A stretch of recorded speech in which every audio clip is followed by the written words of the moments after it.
Welcome to this Physiography of India Part 5 episode.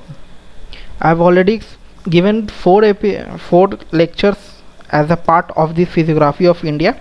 I hope this is the last one, and I think I don't have to need more videos related to the Physiography of India series. If something is there, I will add another videos. Okay. So in this lecture, we will see the coastal plains and the islands related to the India. Okay. So first we will see what is here like plateaus. What do you understand with plateaus, and what are the endogenetic process and exogenetic process? Okay, so in Himalayas and plateaus mainly form due to endogenetic process. What do you understand by endogenetic process? Like plate movements, or the if the subduction of your one land and coming of another land, or some two plates are colliding together, then these forces are known as your endogenetic process. It is not something external forces outside the bound, outside the regions. Okay, so the Himalayas and plateau mainly form due to the endogenetic process. So what is plateau? Plateau is something that high land. It is not plain land, low level land, not it is highland. That is plateaus. And also the Great Plains is formed due to the major endogenetic and exogenetic process. See, what do you understand that Great Plains? Why I'm talking about Great Plains? I have made videos about Great Plains also.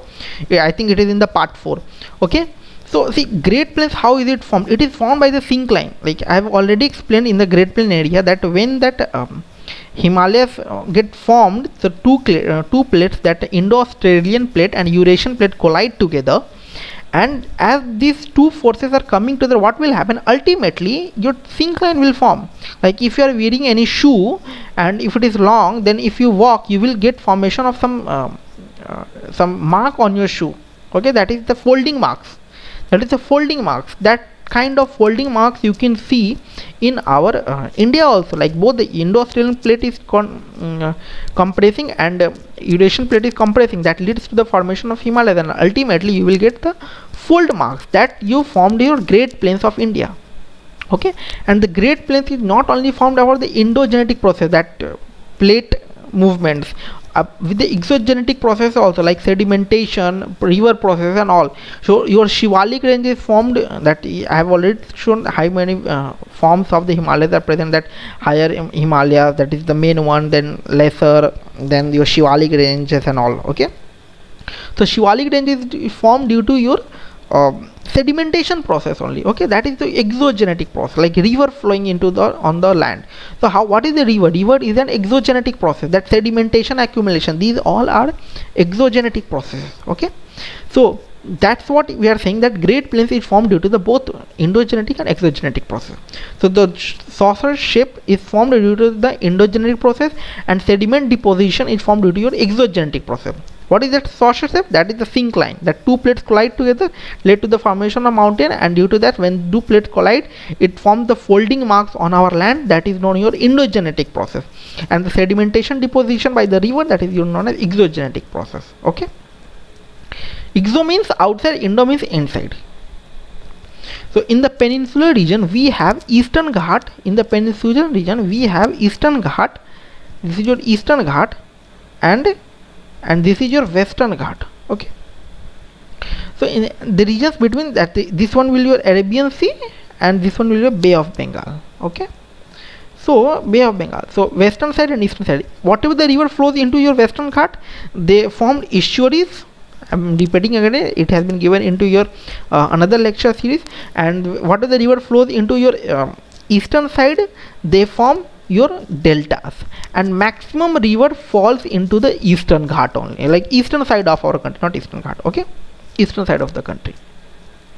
So Western Ghat and Eastern Ghat respectively are known as West Coast and East Coast. And except Gujarat coast, the West Coast has a narrow alluvium margin. Okay, like except Gujarat, like in Gujarat only you can find large of alluvium soil, then but except Gujarat, other coast you won't find any alluvium margin, because you will get the formation of estuaries in the western side, because river directly fall into your Arabian Sea. Why? Because of subduction of western side of our country. So they are formed due to the down warping of Arabian Sea, and thus land get exposed. Same thing here in this part, it is saying that Arabian Sea was actually present into the land also.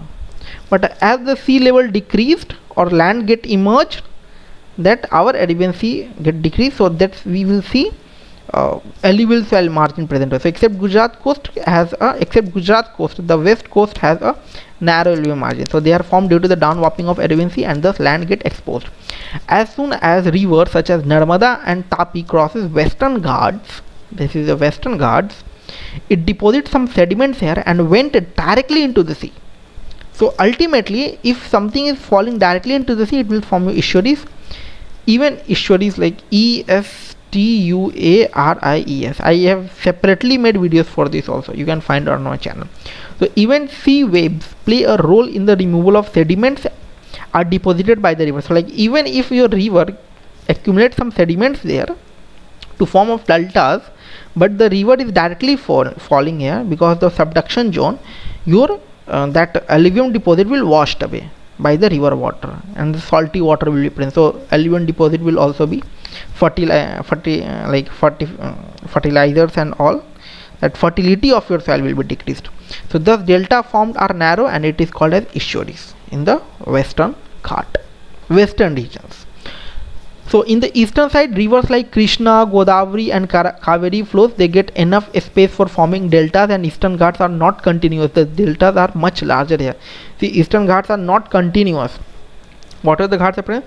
So they are forming larger, like if something is not continuous, they will get much larger space to getting accumulation of sediments, and ultimately if sediment is forming at the mouth of the river, that will be your delta formation. So much larger delta will form. Okay, so you will see Kaveri here, and this is your Pennar river, and Bhim river, Krishna river, Godavari rivers and all. Okay, so the west is your steep slope. This is your steep slope. It's submerged, and in the west coast small lakes are formed, which is called as kayals or backwaters. Backwater means coming like when river goes, then it will revert back. So backwaters at Malabar coast, and backwater is the most important feature of the western coast. Just remember this one. Backwaters in your, where you will see backwaters you can see in western coast. Okay, then east coast is emerged one. Slope is gentle. In this, slope is steep, very steep. Thus you will not get formation of delta. River get very less time to deposit your sediments, but here the slope is not very much steep, it is gentle slope. Thus the river get much time to accumulate the sedimentation. River will flow gentle and all. Okay, so it's broader association with the deposition of it, so from Mahanadi to Cape Camorin. Okay, so you will get in these regions. So Gujarat coastal plains, it is formed by the alluvial deposits of the Sabarmati, Mahi and numerous streams. Okay, this Sabarmati, Mahi, okay, you will get that Gujarat get formation of the alluvial deposit because of the Sabarmati, Mahi and other streams coming into that river. Okay, so western coastal plains and eastern coastal plains. So western coastal plains, as I said, that is very steep. So ultimately there will not form alluvial deposit. Sandy beaches will be present. Coastal sand, dunes, mud flats, lagoons, estuaries, laterite. Lagoons is also what, like if this is a land, if this is land and water is coming here and this is your sea, there will one covered area will be there and a small inlet of sea will be there, and because of that inlet water will be get accumulated, and this water will be salty water only. That is your lagoon. Okay, lagoon, estuary, laterite platform will be formed. I have all these explained in the lecture of this series also, so you can find it on my channel with the names, like by finding the enter these names, and after that search my name Dipankar Devvrat, you will get that lessons also, videos also. So it is divided into the Konkan, the Karnataka or the Kannada, and the Kannada and the Malabar. Konkan coast is wider near Mumbai and later it get decreases. Okay, so the Karnataka coastal plain, narrow belt of recent deposits and erosion platform, sea waves keeps eroding that your Karnataka coastal plains. Then the Malabar coast is narrower than in the north and south, like in the north and south your Malabar coast will be narrow, and wider in the middle of the section. And for the eastern coast, where you will get the formation of deltas and also alluvial fillings which are recent in origin, mainly due to deposit which keep on happening by the rivers. The Chilka Lake is the in the Mahanadi Delta is the biggest lake of our country. Okay. So this is the two important thing that you have to remember, that one, that it divided into Konkan and Karnataka, so lagoons formation and all, you have to remember it. Then for the eastern coastal plain, the Chilka Lake, you have to remember it. Okay, in the Mahanadi Delta is the biggest lake for our country.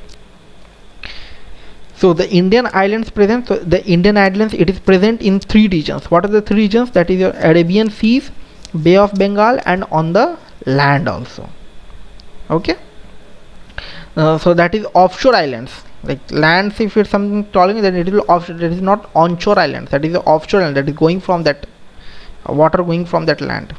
Okay, so example Majuli Island. So there are 247 onshore islands, and in which continuation of 2004 are present in Bay of Bengal. Total 247 onshore islands are there, and with 204 are present in Bay of Bengal. And in Bay of Bengal, islands are in crescent shape, this one. Okay, and a continuous of Arakan Yoma.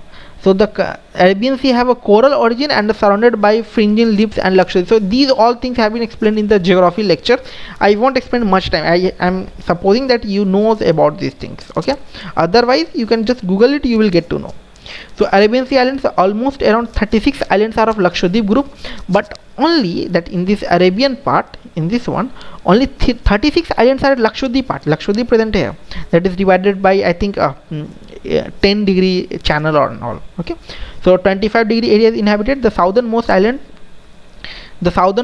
of India, that is a Minicoy. Remember this one. The southernmost island of India, that is Minicoy, separated from the rest by 9-degree channel, and the Lakshadweep from Maldives is separated by 8-degree channel. Sorry, I have did 10 degree. It is not 10 degree. It is 8-degree channel. Okay, so the northernmost group is collectively known as Amindivi Islands, and the central group is known as Lakadiv, and southernmost is called Minicoy. This is the southernmost land of the India, that is Minicoy. Remember this one. Okay, and the Bay of Bengal, for the Bay of Bengal, Andaman has 24 islands, Nicobar has 13 islands, and this is divided by 10-degree channel. This one is divided by 10-degree channel. I was confused. Okay, so there are 2 volcanic islands here. One is named Barren, and other is Norkondam, that is in Andaman. And so some of the Nicobar islands are coral reefs. So coral reefs are present, so which is very good for sea levels. I will talk this coral reefs topics and all separately in the geography lecture. Okay,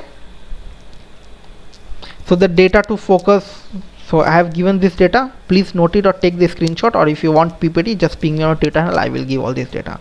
Okay, so the offshore islands will be like Piram, Bhaisal, Diu, Eliabat, and then Elephanta, then Pamban, Gulf of Manali present that in Palikat Lake. So these are the islands, so lakes of India, these are present. So in the exam, it will question may come that match the following question. So it is not like that you have to remember all these things. Just be updated with the current affair that I'm uploading, or you want from the, if you read from the newspaper also, just keep focused on the current affair and remember according to this, remember this place. That is enough for your exam. Okay, so I hope you understand the lecture. You may found sometimes boring, like because of the data present in this lecture, because in this topic there is not much to explain. Okay, it is actually fact based things. That's why sometimes I sound like reading the text. Okay, because there is not much explanation, but even after that I'm repeating the content of the older videos to explain and much more make interactive for this session. So I hope you like the video, and I hope you subscribed to this channel. If not, please subscribe it, because it is a form of payment that you are making me, and this is a new channel that will further motivate me to make such videos. And if you have any suggestions, or if you want any on-demand video lectures, just ping me on my Twitter handle. I will provide you, and I will be happy to assist you. Thank you.